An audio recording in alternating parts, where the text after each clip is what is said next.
There's a cat over here. There's a cat over there. And the wrong one died. And the wrong one died.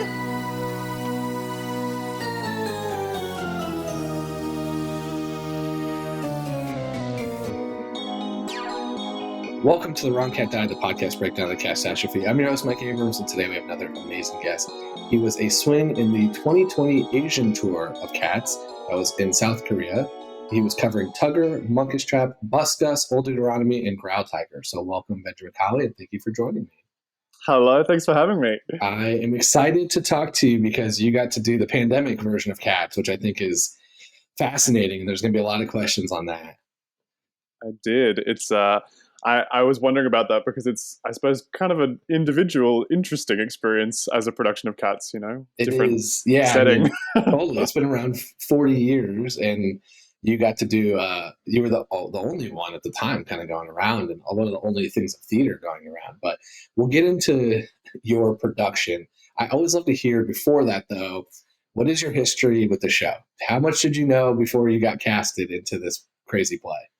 So, crazy play of cats. I definitely grew up predominantly listening to the Australian cast recording on cassette, like audio cassette. And I used to listen to this on road trips in the car with my family.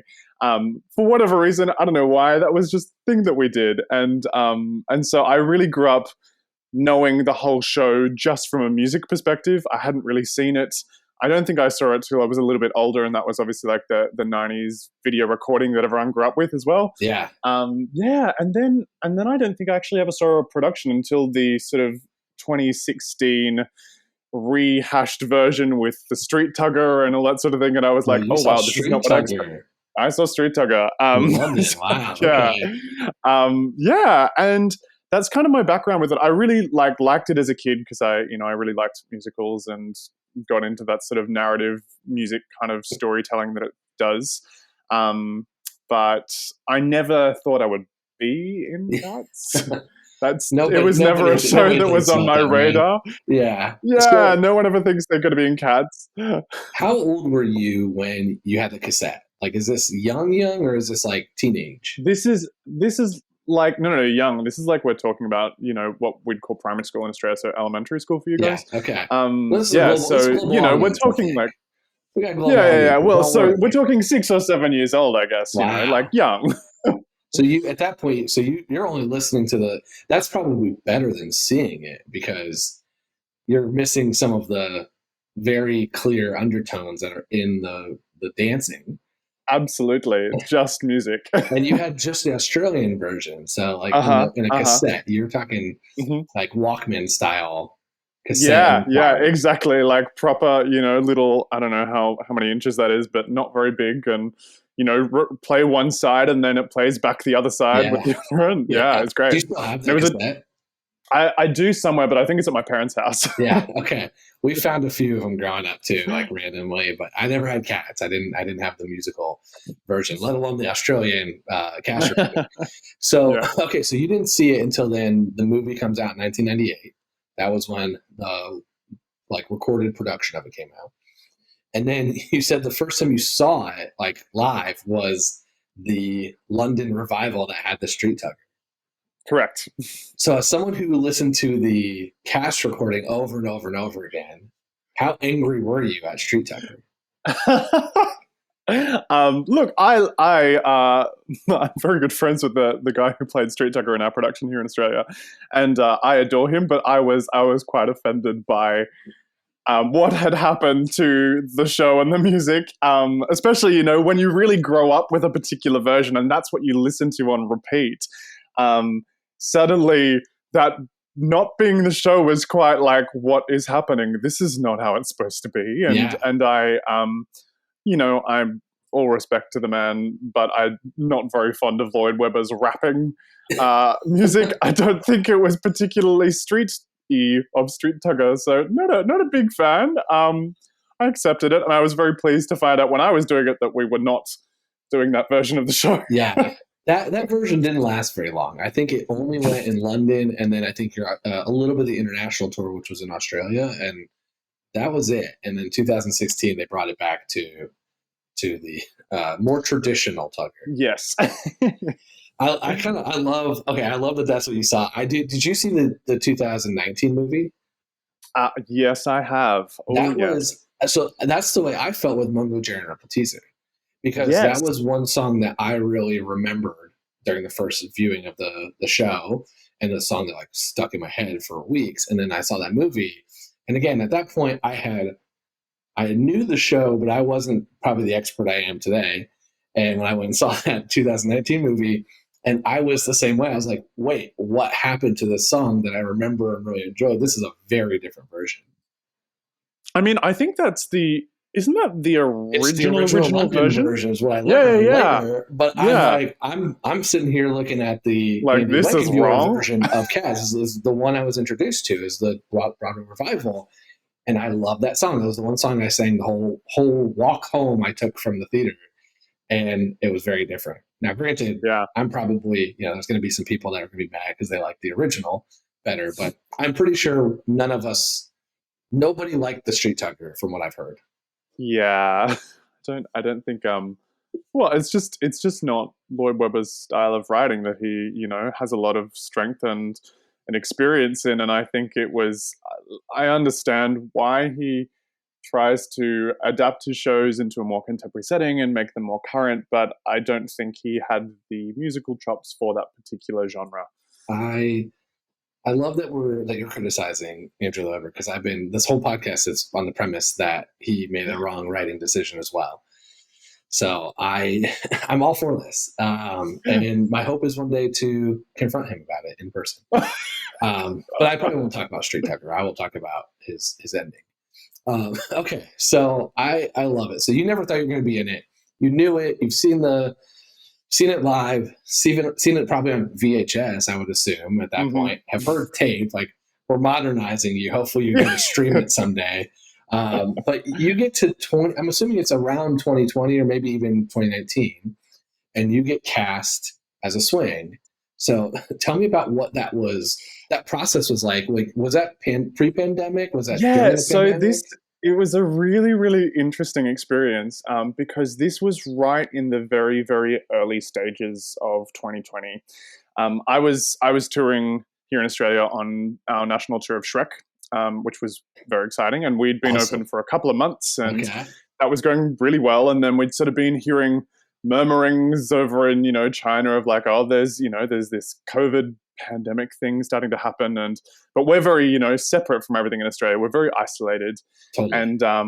And so it wasn't really on anyone's radar. And then a couple of weeks into, I think it was March, it started we started having serious cases starting to happen in Australia, and everyone's sort of going, oh, I don't know what's going to be happening, but we're still going on with our lives, and there are still auditions happening. And an audition came up very much out of the blue for Cats, and it was for the South Korean tour, which I had been aware of the South Korean tour of Cats because it has run many times, because it's very, very successful in Korea. Yeah. And so I've had lots of friends who've done this tour, and I'm like, okay, I'm sort of aware of it. I mean, I'll just, why not? I'll do the audition. But I'm not really thinking anything of it. I think also there was a bit of date overlap, like they were supposed to start a little bit before I was finishing on Shrek. So it wasn't something I was really invested in. Yeah. But I was like, I'll go in and do it, whatever. That's when you probably perform your best too, right? Yeah, exactly. When you're not investing in it, you're just like, I'm just here, I'm doing my thing. And I remember preparing for this audition and being like, I don't even know what to sing for Cats. Like, what do you take into a room for? Because it's such a specific pastiche kind of show musically, and it's not like you can just take another Lloyd Webber song because they're not really in the same world. But what do you do? And I was sort of doing that thing where I'm like, okay, well, what character would I play? Like, I don't know, who to bring in. And I sort of thought, well, I guess there's Gus, and I'm a fairly good character actor, a bit of a chameleon in that sense, and can do everything. But so I was like, all right, well, I'll bring in some variety for them. I don't know what I'll bring in. So I took in a Gilbert and Sullivan patter song, and I took in who is it? Hammerstein's adaptation of Carmen. Yeah, you're So talking to I'm the wrong audience for this. This Hopefully, is- people listening to this know what you're talking about. So basically, I took in some, romantic opera, some operetta patter, and then like a 1930s music theater ballad. So it was really out there stuff. And I walked into the room and I sort of said to them, I'm like, well, I've got some options. What do you guys feel like hearing? I've got this, this, or this. And they were sort of like, oh, that's not what we're expecting, but sure, let's have this. And by the end of it, we'd gone through each song and they were obviously really enjoying it. I'm like, oh, well, this is going well. That's great. And this was in what ended up being our last week of shows performing for Shrek before we all got shut down. So I was sort of there in the morning doing the audition, then going off to do cover calls and then performances at Shrek. And then I had a callback the next morning and did all the sort of callback stuff. I got called back in for Monk, which again was not really on my radar. I was like, okay, I kind of know this character, but not super, super well. I know that he sings a lot of the stuff at start, so I'll do that. And I went back in and did all the Monk material and the wonderful Kristen Blodgett, who is very revered on this production and has worked on Cats many, many times and is just an incredible human being. She sort of had this glint in her eye right before I finished, and she was like, "Could you just sing this for me?" And she pulls out the Dute solo at the end of a dressing of Cats, and it was sort of like, "Oh, this is a real curveball. I don't know what we're doing here, but sure." And so I sang some Dute, and she was quite pleased, and then that was sort of it. I went back to Shrek that weekend. The whole country shut down, like all of the shows all closed, and Cats didn't get to finish running their auditions. They were supposed to go from Melbourne to Sydney, but they, everyone ended up going back to their respective countries and just getting the hell out as COVID really set in, and that was it. And I was like, well, I guess that production is never going to happen, and that's fine because we're all in lockdown, and I'm finally having a break for the first time in my life. Which was actually quite nice. And then a month into the sort of, real lockdown period at the start of COVID, I got this email from Cats being like, hey, we're still going ahead in South Korea. Would you, are you interested in coming and doing the show? And I was like, what? I'm like, what do you mean you're going ahead with a production in another country? And so of course, we had nothing going on and everything was locked down, and I was like, of course I'm interested. And then I spoke to some friends who'd done the show previously, and they said, well, if they're looking at you for a swing, just check if they want you to sing Tugger as well, because the person who normally does that track also covers Tugger, and I hadn't done any Tugger material. Tugger is like the furthest thing from me possible. I'm very, now knowing the show really well, I'm very much a Munkustrap. Yeah. I'm, very much I like things to be in order. I'm, not socially awkward, but, I'm not super outlandish, gonna go crazy party or anything like that. And so I was a little bit intimidated by this whole Tugger thing. And I thought, all right, well, I better ask if they want me to do it. And they said, oh yeah. So they sent me through the Tugger material. And then I'm, sitting at home in my apartment, trying to pull out this Tugger stuff that I've never really sung because it's not my vocal style. I don't really do that rock and roll-y kind of riffy stuff. And sent it all back. And then next thing they were like, well, get your passport organized because we're going to Korea. And and the rest is history. I can imagine you in your Australian apartment, just hip thrusting your way around, trying to figure out your version of Tugger. Yeah, with a lot of directing from my housemate. Yeah. Who's really helping through all of this process, me being like, I can't do this role. That is pretty amazing. So you go, I'm assuming you had to quarantine and kind of do all of that. You get there, and I think you went on a bunch of different cities. You didn't go to Taiwan, though. I think that part of the tour got canceled. Correct.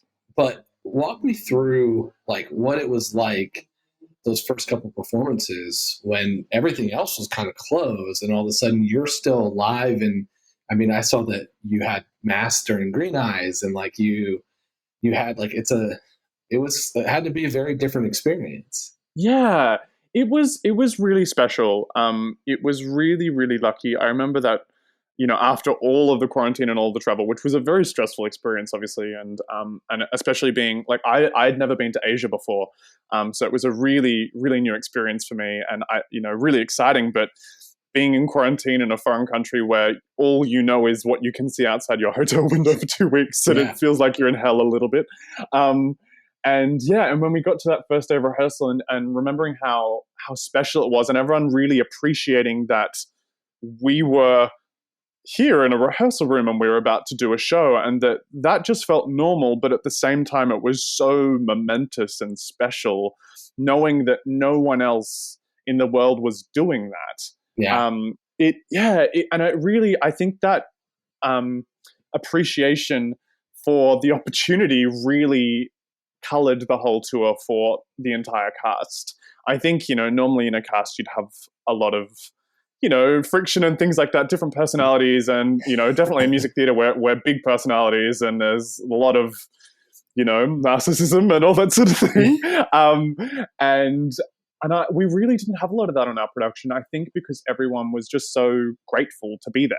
Yeah, that's amazing. And so when we were there, we were in Seoul, and case numbers had been very, very low in South Korea. Like, we're talking nationally, they were looking at about 20 to 30 cases a day nationally. Wow. So it was really, really being very well managed over there. And during that time period leading up to opening, so we're talking probably, July through to early September, we'd sort of seen the case numbers starting to creep up again. And it sort of got to this point where we were rehearsing in a government facility, and they had to, because it was a government facility, it was sort of bound by more legal practices. And when the case numbers got to a certain height, we were no longer able to use that facility because they had to shut it down. So in the middle of rehearsals, we moved rehearsal venues overnight to this little basement that was very decrepit and small, but, was our new home. And, it was sort of getting to this point in the lead up. We were all a little bit concerned, actually. We didn't know if we were going to open because the case numbers kept on creeping up. But we eventually did get to opening, and we opened, I think, to 70% capacity, and all with masks. And it was incredible and really exciting. Also, I'd never been at a swing before as well, so it was sort of a new experience for me. That's a lot to do at once. It was a whole lot of things happening, and multiple tracks, new country. Of an unknown pandemic at that point. It was very unknown. In the second week of shows, I think we were about 6 shows in the second week, and I was thrown on as Tugger for a whole week of shows. So it was a big couple of weeks, and it was sort of, this was the role that I was terrified about, because I'm like, this is the sexual party cat, and I'm a little bit, I'm just going to stand back and watch as a person. Yeah. And so it was a real roller coaster, and this sort of leading up to the opening of the show of, are we going to open? Aren't we going to open? And then, getting there and then settling for a day or two. And then suddenly the adrenaline going through the roof as I'm being thrown on for the first time. And that, I remember that as being the single scariest thing I've ever done in my life. So your first time on was Tugger. Yeah, my first time on was Tugger, which was the role that I was most... Yeah. Yep. Wow. The one that I was like, I don't know if I can do this role. And it was terrifying. Just I remember standing side stage. I'm not going to swear, but I remember standing side stage in, green eyes thinking, oh my God, what am I about to do? This is insane. But I mean, it all went really well and really smoothly, and the audiences were, wonderfully supportive, and it was a real wonderful roller coaster, that opening period. It was crazy, but we got there and we were very grateful, and I think the audiences were also, thrilled to have the show. It was really special, and I won't forget that. It's got to be a sense of normalcy, which is a weird thing to say about cats, but it had to be a sense of normalcy of going to theater and being out in public. So I got a couple and in a weird way, it didn't. Yeah. Well, I was just going to say, in a weird way, it did feel normal, which was, I think, the most special thing of all. It was just this. Yeah, it was special, but at the same time, this is just, this is life as I know it. And being able to experience that in 2020 was kind of insane. Yeah, which most people did not experience normal life in 2020. So I'm assuming you did some form of the felinity school or some form of like the getting to be cats. And did they not call it felinity school? Did you do like where you crawl on each other and like learn to be cats? Felinity school. We had a very fast version of it. I was wondering because like how I was curious about in the middle of that part of time, like everything felt weird. Like we were, I was in the middle of the suburbs of the United States and the Midwest, and even I'm like at the grocery store was like, I don't want to be too close to this person. Like I'm like, oh, someone's in that aisle, I'm going to go down a different aisle. Like it was that point early on in the pandemic, and that's when you're being trained to crawl on each other, crawl on top of each other. Yeah. So was there a mental hurdle to get over, or was it so like soon and because it was so much safer there and so much well managed there, it didn't feel as bad? I think because on that very first day of rehearsal, there was obviously a lot of, like official company discussion about how are we going to conduct this production in COVID times, and a really, really important conversation, which I think is carrying over even into now in theatre, about like theatre has always been the industry with, if you are sick, you still come in and you push through, you don't take a show off unless you are literally dying. And that conversation now being like, if you have a mild sore throat, you do not come in, so really that changing standard of what our conduct was going to be. And one of those main things was that we conducted ourselves for the entire duration of the tour effectively as a bubble, because it was acknowledged that, it's cats and we're going to be on top of each other on stage, sweating and singing and screaming and, it's a very physical show and it's a lot of, damp leotards. And so it was an accepted fact that we were going to have to do that. And so what was set up was that when we were in the rehearsal space, when we were rehearsing, it would be no masks. Obviously, we'd be in contact with everyone, but the expectation is that the decisions that you make outside of the rehearsal room, you're making for the entire company. Mm-hmm. So don't go to that nightclub.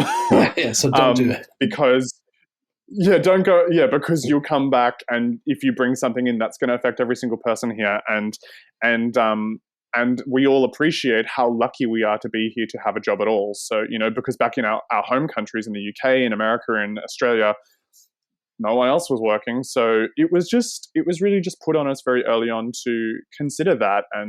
And so there was no sort of no touching of people or anything. And it was actually really nice because it meant for the entire duration of that contract, our castmates, we were able to be close with them. We went to each other's, apartments in our hotels and have movie nights and, play games and, do all that sort of stuff and feel like it wasn't, I can't be close to people. It was obviously very much like that in public when we were outside of our bubble. And face masks everywhere and really, really thorough regulations in terms of the COVID conduct in Korea. But when we were within our bubble, it was great. Yeah, it's almost like a camp. You're kind of like isolated and you're having a good time. That's fun. I want to pivot a little bit to some of the nuances in your version because you went more towards, and maybe this is second nature for you since you saw Street Tugger, but it went more towards the kind of like revived London version or the original London version than it was the 2016 Broadway version. Yeah. So I want to know because I was really hoping that your cast would bring back Gilbert, but that was only in the Japanese productions. But tell me about George because George is in your cast, and George I think is like Peter for the 2016 cast. Yeah, so George, in our production, he's just a named on-stage swing character. So he doesn't have any major things that he does or doesn't do. He really jumps in and jumps out. I mean, I wouldn't say there's a lot to talk about. So there's no backstory? Like most cats get the three words, right? Did you get the 3 words? Does George not get 3 words? I couldn't tell you what... I think George does, but I couldn't tell you what they are because it wasn't George's a track that I was really ever near. I don't know. You have to ask him. You didn't cover George. Okay. Here's what I do know. No. I did do some research about George. George was our dance captain, so yeah. Interesting. Okay. What I know about George is that they They are in the 6th member of Growltiger's crew. Nope, and that not in they're our always production. grinning. That was the only 2 things I could find about George. Fascinating. Okay. I don't know about either of those things. We're not going to be able to solve any of my George questions today. I'm sorry. What other nuances, like getting to do, what'd you do? 6 different tracks, 5 tracks, 6 tracks? So, well, really only 4, actually. Okay. With obviously just some of those tracks have multiple characters. That's, I guess, true. Growltiger wouldn't be a separate track. Yeah, so it's Tugger, still Monk, part of- Bus, Gus, and Old Deuteronomy. Yeah. What, like, how did you prepare, first time being a swing, to switch back and forth between different personality types? And I mean, and this is a wide range of personality types. Yeah, it's a wide range. I mean, I very much, because so much of the show is music, I made sure I had the music all down first. That was the biggest thing. And I really worked a lot into characterizing within the music. So with the awareness that, often when I'd be on for a first time doing a track, there's not a lot of time to think. So you just got to hope a lot of it's already in your muscle memory. So I, made very clear distinctions between them vocally, I suppose, first was the big thing. Yeah. Kick back that cassette tape. Exactly. And probably a lot of influence from that cassette tape as well. So that was probably the big thing. And then obviously physicality is the really big one, because so much of the work in Cats is done by the costuming and the makeup and the wigs, even to the degree that when you have swings and covers on and you're backstage, you kind of think they're different people sometimes, because you see the costume and you start to identify the costume and the makeup with a person, and you forget that actually it's someone else under there. Yeah. So really the 2 big things were vocal changes and physicality that I really worked on, and making those different. And I think with Tugger was the biggest journey for me. I really had to find a new part of myself that I had never accessed before. And actually, I'm really grateful for having done it, because I think it's brought out a different freedom for me as well. By the end of the tour, it was actually my favorite track from the start of the tour, when it was the one that I was like dreading. Yeah. Who do you think you channeled for Tugger most? Any rock stars? I wouldn't say there's a particular person, to be completely honest with you. But there was definitely an element with my Tugger of, is he... playing into that fluidity and promiscuity, and I was particularly close outside of performing to our Mistopheles, which lines up great for the fan fiction. Which lined up really well for the fan fiction, and we actually every time, because I went on probably most for Tugger out of all of my tracks. That's the way it works. The one that you're most fearful of is the one that is the one you do. And so it ended up being quite a thing that we really lent into that Tugophiles kind of fantasy that would happen, and we definitely had a lot of fans enjoying that, and we got a lot of focused fan art on the 2 of us, and that would be gifted to us and things. So it was a lot of fun to play into that. But yeah, it was really enjoyable, and I'm really glad I got to find that outgoing-y kind of fun devil may care personality to myself in it. It's gonna be fun as a performer to learn and like pull a different thing out, even if it is a challenge or not something you think, to like get to experience that. I think as a swing too, that's one of the really delightful things about being a swing, is because, you are getting cast as things that you wouldn't normally be cast in. For me, it was very much, I clearly fit a Munkustrap. I clearly fit a Gus. Deuteronomy, I'm more than capable of singing that if we absolutely had to. And just chuck in Tugger, because I mean, if he's there doing the other 3, just put Tugger on, So something that I know I would never actually get cast in. But then I got to actually play that role quite a lot, and that was a really wonderful experience and opportunity for me to do something that I didn't feel was very me. But because I think in drama school, that you're really encouraged to extend yourself and play things that aren't you, because they're trying to break down what your inhibitions are and make you comfortable doing things. But then once you graduate, it really goes back into, now what's your type? You play your type, Yeah. So it was really nice, being a swing, getting to play things that I really don't feel I would normally get to play, and getting to really find that and enjoy that. I love it. I want to do one more kind of plot question. I think, I know I've dug a lot into the story, and so I feel like I was, most of my non-George, non-Gilbert questions answered. But I do think like you did get to go during the pandemic. I'm sure there are people that saw it for the first time. I'm sure it's, for most of the people, it's not going to be their primary language, and it is in English. How would you describe it to somebody, the story of Cats, to someone who's never seen it and is coming to see it for the first time? I would say ultimately it is a story about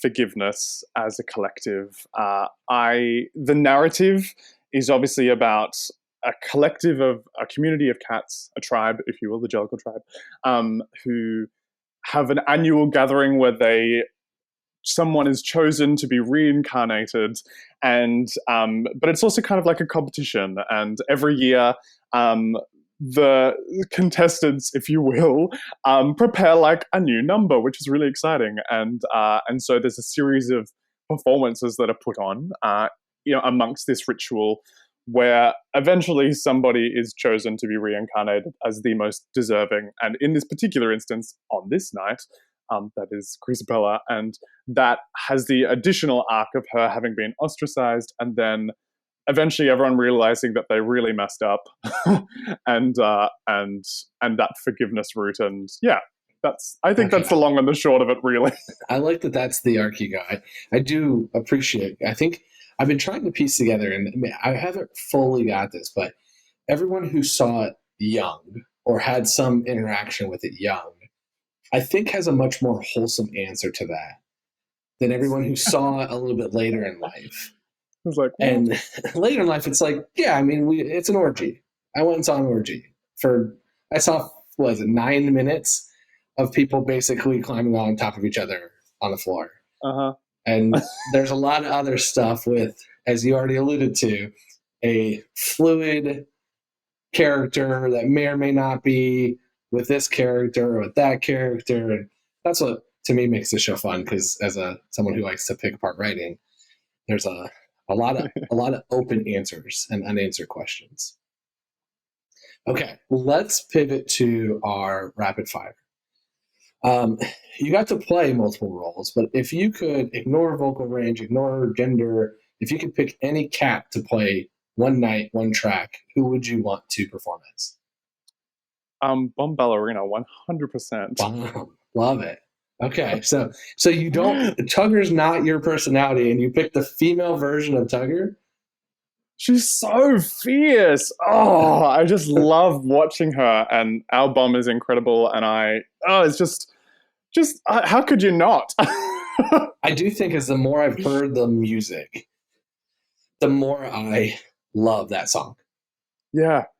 That absolutely. song, McCavity and her and Demeanor singing that, like, is the one that now gets stuck in my head most. Mm-hmm. Okay. Who are your favorite and least favorite cats? Remove actors and actresses from this. Character-wise, who are your favorite and least favorite?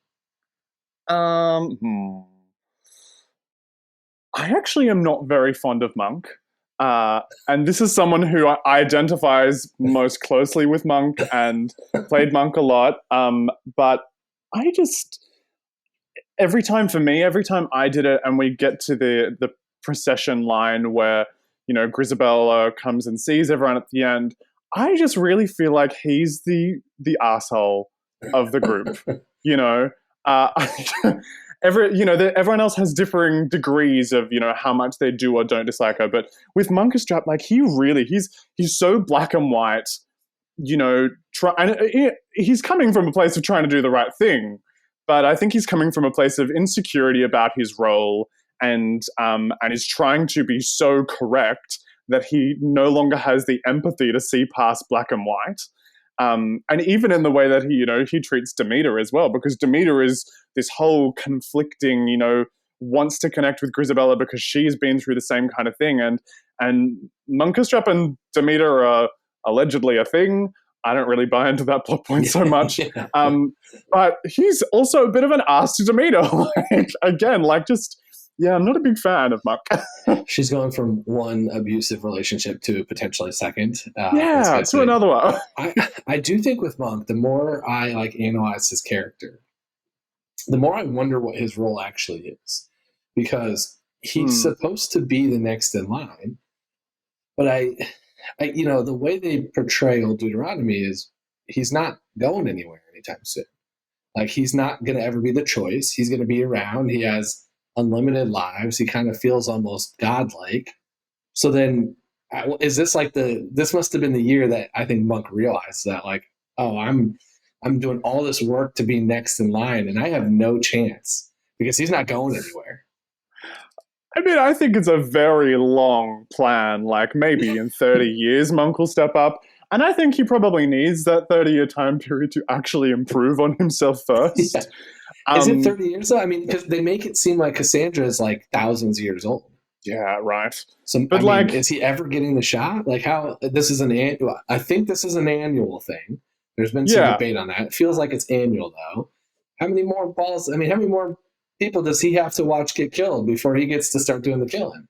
Yeah, I don't know. Like, I mean, there's not that many cats is the bottom line, but I suppose they'll bring more back in. There's they'll all come back. They recycle through, you know. Peter will come in, and then Baby Grizz comes in. Baby Grizz comes in, so it all starts again. Yeah. Look, I reckon he's got a good couple of years though before. Like, I definitely from our production and when I got to play Monk, I felt like this particular event in question is his first opportunity at kind of actually running it not in theory.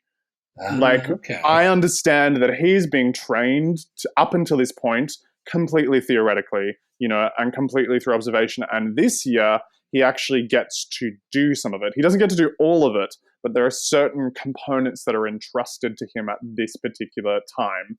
That is, he obviously, because he has a bit of a thing about control, organizing the performance element of the night, rehearsing all of that.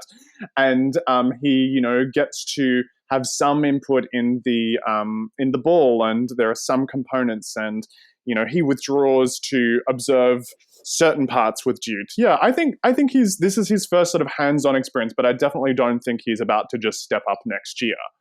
I think you just described Munkustrap as like one of the waiters in training or waitresses in training who finally gets to actually take the order, but the guy's still standing over his shoulder like, did you get it right? Like, that's what you just described is for Munkustrap. I think that's exactly right. I love it. He's allowed to do the job, but not without supervision still. Exactly. And he doesn't even get to do the whole job. He gets to do some parts of the job, the not important parts of the job. He took the drink order. Exactly. He didn't carry the drink. Yeah, he didn't carry the drink or take the food order or anything else, just the drink order. I love it. Okay, so that was Lee's favorite. Who's your favorite? Who is my favorite? I'm kind of inclined to say Tugger. I love it. Yeah, actually, you now love him. You're hooked. Yeah, well, I really do, and that's what I mean. I really loved playing him in the end. Like, it's just so much fun. But it's so much fun because he's so he's one of the few characters, I think, who is able to really step outside of the tribe mentality. He's part of the tribe, but he's also like has this free pass of being, the daddy's baby, but also like, everyone knows that, that's just Tugger. Tugger does that thing, which means that he's able to step out, I think. And I kind of like that he has the freedom to do what he wants to do, whereas a lot of the other characters don't have that freedom. And I think ultimately, he likes to stir people up and cause some stuff. But at the same time, I ultimately think he's a very good-hearted character who, has a lot of vanity, but also a lot of heart. And I kind of like that he's flawed in that way. Yeah. I've always seen him as the like kind of stuck-up rich kid who is constantly saying, "Do you know who my dad is?" Yeah. To everybody after he gets in like loose trouble, but not really bad trouble, just like a little, causing a little bit more of a menace, not really a problem. So okay. What about favorite song?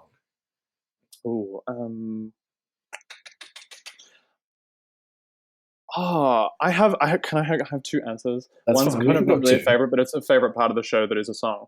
My favorite part of the show that is a song is at the start of Act 2, when we have the cats stand and everyone sings Moonlight, which in our production we did in Korean. I think that's fairly standard for the Asian tours, the international Asian tours. They translate into the language of the country that they're in. But I just think it is the most magical part of the entire show. This beautiful still moment and that little key change, and then everyone just like having this feeling of liftedness and light, and they're like suddenly transfixed and everything's clear. And I just think it's like, that delicate thread part of the show. I That's love awesome. that. So that's always the most magical part for me. I think as far as something to sing, I really think Skimbleshanks is the most enjoyable as a performer. Because it's great fun, and it's got all these things happening, and the time signature, and it always energizes you, especially at that point in the show. Like, you're tired, and it's pretty hard to get through the whole thing, and then you get to that sort of last third, or just before, 2/3, and the song just always picks you up, and I really like that because you need that energy to get through the rest of the show. Yeah. It is. I definitely see that. It also feels though it's like fairly demanding, depending on what you're building in the train. Like you're picking something up. Yeah. Okay. And maybe I'm biased because my parts were always fairly easy. They were like, stand and hold the smoke pipe and pump the smoke out of it. I love it. Yeah. That's definitely part of it. Okay. Last rapid fire before the $1 million question. Which cat do you think? Because you performed during the heart of the pandemic and during like the chaos of it all. Which cat do you think would have like really thrived during that kind of first couple months of the pandemic? I feel like it's a Cassandra thing, isn't it? Like I feel like Cassandra would be so chill, just like, yeah, great. I don't have to see anyone for a couple of months. This is perfect. Just very comfortably doing their self-care at home. Just getting to catch up on things that they've wanted to do but have been a little occupied for. I think Cassandra would really thrive in a lockdown. It's a great answer. Yeah. I still think the answers I've always thought of were, because I used to ask who would you want to be quarantined with, but I think Cassandra's there. I think one is someone, I forget who said this. I apologize to whoever made the actual reference, but Victoria would probably become a TikTok influencer. Like just at home learning dances and being speaking from our production, and I adore our Victoria. She's fabulous, but I think she may be a TikTok influencer already. She already is. Yeah. And then I think Bustopher Jones probably lives in a mansion, has a bunch of food already. Like he already seems like the type of person that just is kind of chilling out.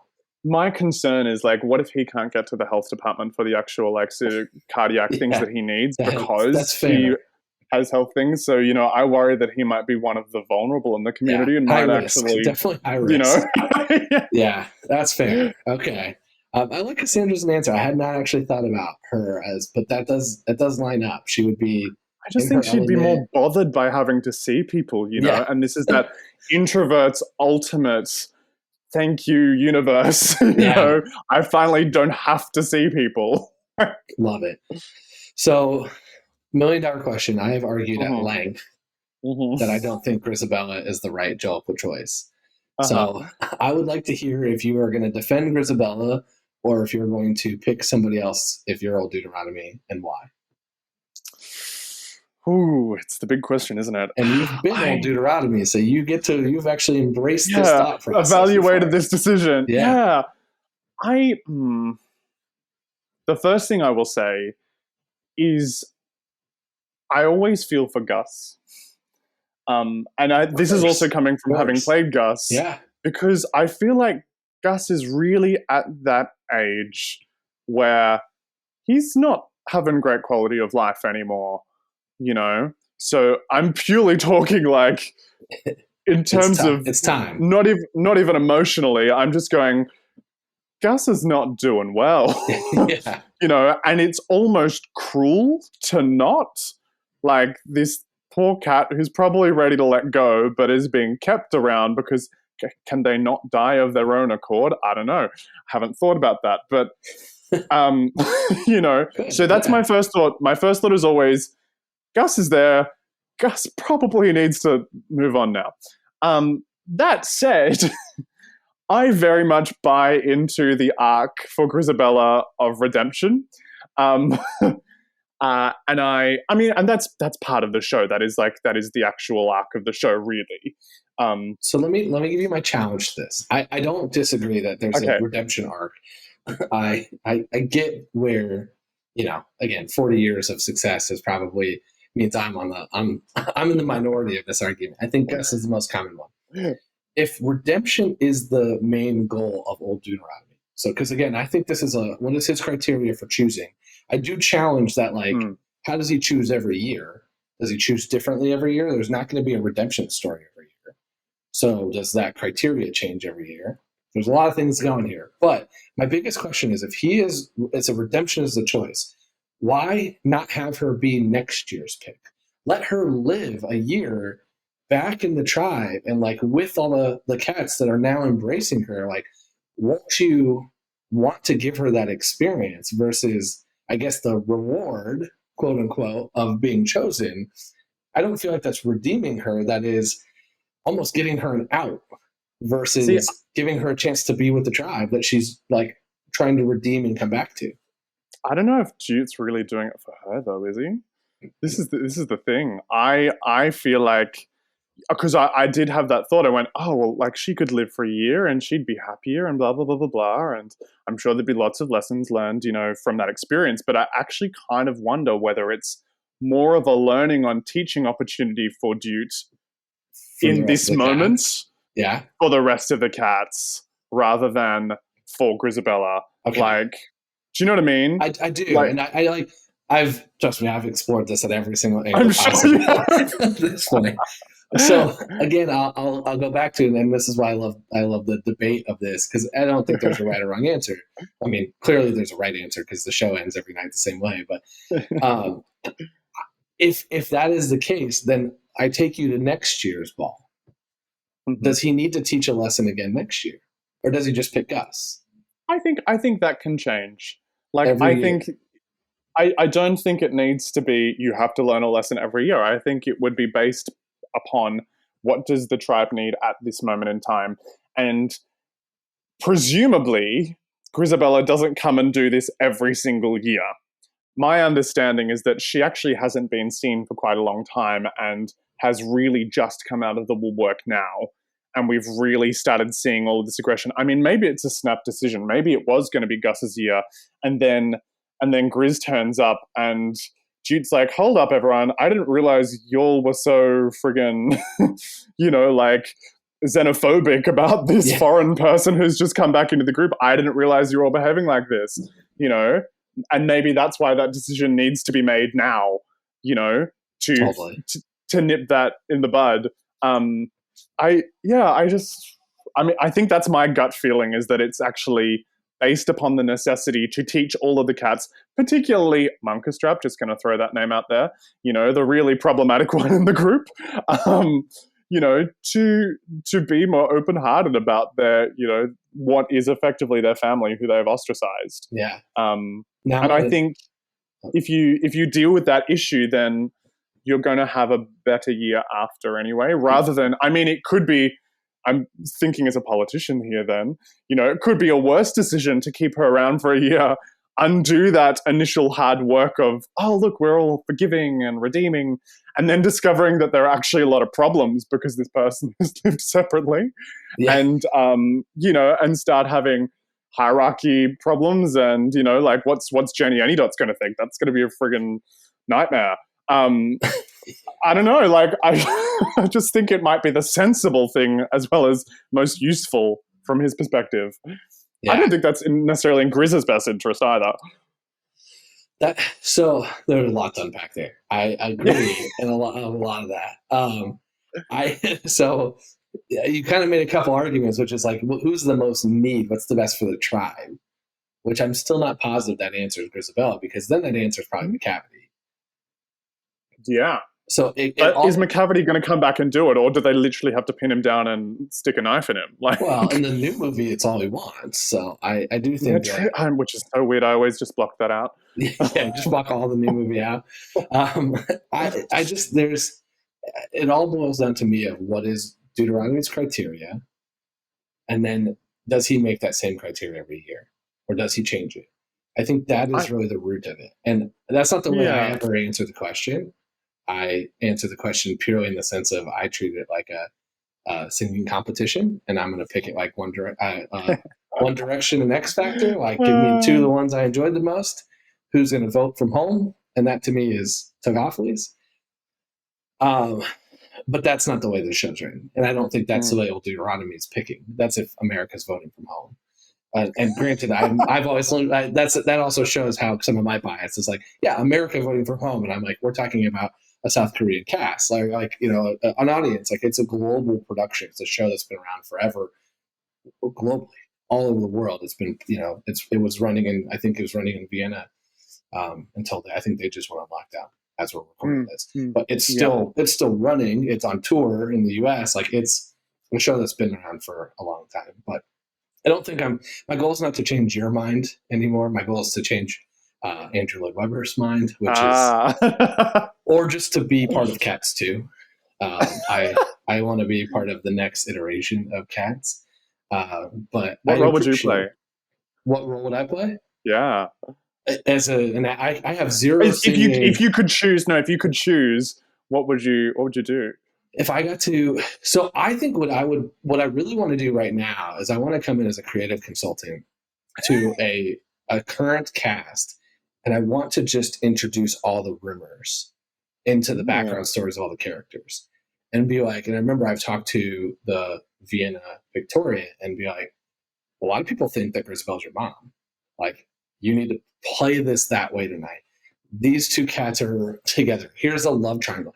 I don't know. Like, I'm not qualified or should be influencing or writing a musical or changing a story, or I can't tell you the first thing about the song and dance and staging any of that stuff. But I could go in and say, hey, if you're Bustopher Jones and Grizz, like, I think you got a little love triangle there we can play into. When you do your number and stuff, like, let's maybe play into that tonight. Let's see how that resonates. That's what I want to influence. That's what I want to come in, and you could put me in the tour tomorrow and I could go meet all of them and go, okay, here are the rumors about your cat that I would love for you to play. Can you tell me if there's any truth to it? Like, go out there and tell me if you buy that or it feels believable. Because it's not going to change the play. It's going to just be a minor thing here or there that a super fan will notice. This is one of my favorite things I think about doing this show, and that really surprised me, is because there is virtually no dialogue, you are so free to play any of these things that you want. Completely. And that is such a joy as a commercial music theater performer who's doing 8 shows a week, and it's the same stuff every single day. It is such a gift to have that variety of choice, and to even have differences of opinions within one cast about how things are operating, but it doesn't matter because you're not saying any words. Yep. And I always found I'd get to the end of a show and forget that I hadn't been speaking for 2.5 hours because I felt like I had been having lines with people. It's just that I'd been looking at them and thinking things really clearly and aggressively at them. It's like you have dialogue in this show, but it's just not said. It's staging in different pieces there, and I know, and I won't say who because I don't want to get any directors or anybody mad at them or me, but I know that people have taken things from conversations I've had on this podcast and brought it into future performances, and have had successfully tried that that arc differently and how it plays. So that's my goal, my future. It's on tour in the United States. I've offered.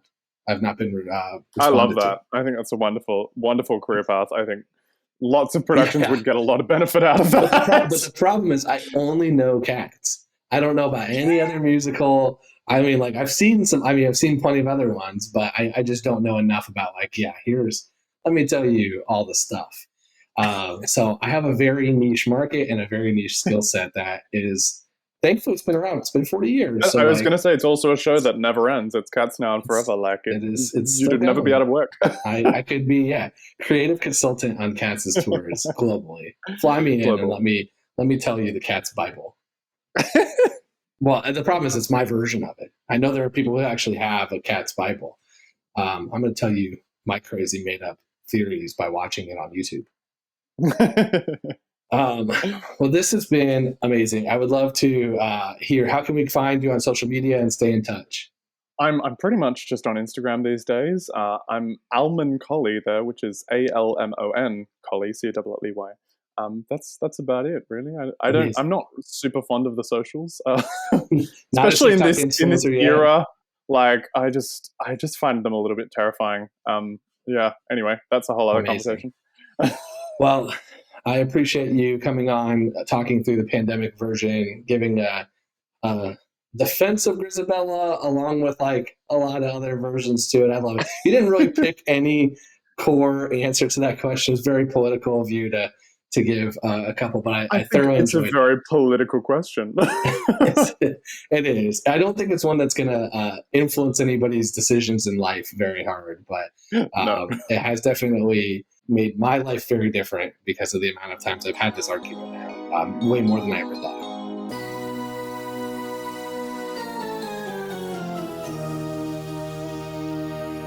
But I appreciate you coming on, so thank you for being here, and thanks everyone else for listening to this episode of The Wrong Cat Died, the podcast breakdown of the catastrophe. To follow along, you can subscribe on Apple Podcasts, Spotify, Stitcher, or anywhere else you listen to podcasts.